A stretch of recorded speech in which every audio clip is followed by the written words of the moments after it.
Guys, morning good. Happy Sunday. Biyahe tayo ngayon sa 7:30. Ito, medyo bumaba yung crudo. Bumaba yung crudo natin. Yung diesel bumaba. Kaya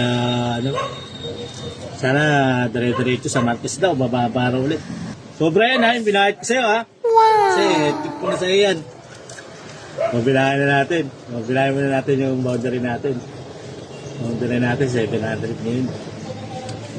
Mas mataas pa yung boundary ko kaysa sa mga driver natin. Kala nila hindi tayo nagka-boundary. Hindi pwede yun. Tatanggalin tayo ng operator natin pagka hindi tayo na gano'n, nag-boundary. Ito, bilangin na natin. Ang bili ng pagkain ng aso 200, bawas na natin. 1, 2, 3, 4, 5, 6, 7, 8, 9, 10.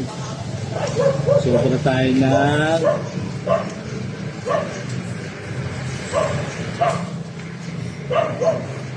1-1.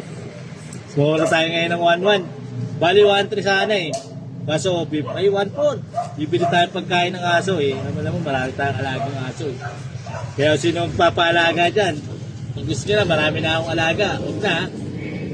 Mga driver ko pa lang, ilan na yun. Kaya guys, kaya na ng biyahe. Pagka may tiyaga, may nilaga. Dalawang ikutan tayo. Tatatlo sana tayo eh. Tatatlo sana tayo eh. Kaso mahirap na eh. Baka sumablay pa eh. Panalo na ako.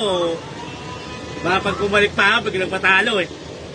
Kaya ganahin na tayo. Tama na yung dalawang ikot eh. Sobra ka. Pero ano yan, unti-unti na sana bumaba na dire-diretso.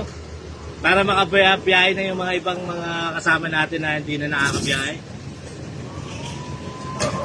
Eh, problema lang. Nadami na yung mga jeep. Pero okay lang.